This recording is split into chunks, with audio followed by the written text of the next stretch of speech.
పల్నాడు జిల్లా నరసరావుపేట రొంపిచెర్ల గ్రామంలో గ్రామ సభలో ఎమ్మెల్యే చదలవాడ అరవింద్ బాబు గారు ఇటువంటి కార్యక్రమాలకి ఎంపీపీ గారు కానీ జెడ్పీటీసీలు ఎంపీపీలు గ్రామ సర్పంచ్ మరి ఎంపీడీఓ ఎమ్మెల్యే అందరూ కూడా అధికారుల దగ్గర నుండి ఈ కార్యక్రమాలను ముందుకు తీసుకెళ్తారు. అంటే 5 ఏళ్ళుగా ఎటువంటి అభివృద్ధి లేదు కాబట్టి వాళ్ళు చంద్రబాబు నాయుడు గారు పవన్ కళ్యాణ్ గారు గ్రామాలను అభివృద్ధి చేసుకోవాలి, మన గ్రామాలు కూడా నిధులు వస్తున్నాయి గ్రామ పంచాయతీలకి.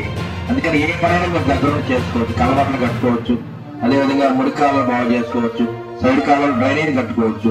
ఇవన్నీ కూడా దగ్గర నుంచి చేసుకోవడానికి ఈ కార్యక్రమాన్ని ఏర్పాటు చేయడం జరిగింది. అంటే ఈ పనులన్నీ కూడా మీకు తెలియనివి కావు, మీ అందరికీ తెలుసు ఏ పనులు చేసుకోవాలి, ఏ విధంగా చేసుకోవాలి. గ్రామాల్లో ఉన్న నాయకులకు తెలుసు, కార్యకర్తలకు కూడా తెలుసు. కాబట్టి వీటన్నిటి కూడా చంద్రబాబు నాయుడు గారు అదేవిధంగా పవన్ కళ్యాణ్ ఇచ్చిన ఆదేశాల మేరకు మనం అందరం కూడా గ్రామాలను అభివృద్ధి చేసుకోవాలి.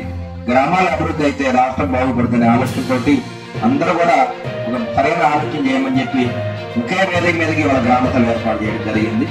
మీరందరూ కూడా ఈ కార్యక్రమానికి చాలా ఓపికగా వచ్చి ఈ కార్యక్రమాన్ని విజయవంతం చేసినందుకు అధికారులకి, మరి మన ప్రభుత్వ ముఖ్యమంత్రి నారా చంద్రబాబు నాయుడు గారు, ఉప ముఖ్యమంత్రి పవన్ కళ్యాణ్ గారు ఆంధ్ర రాష్ట్రం మొత్తం కూడా ఒకే రోజు గ్రామ సభలు పెట్టమని మన ఆర్డర్ జారీ చేయటమైంది.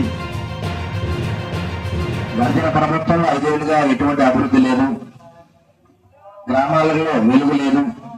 వాళ్ళ గ్రామ సభల వల్ల గ్రామాలను వెలుగు నింపడానికి ఈ కార్యక్రమాన్ని చేపట్టడం జరిగింది.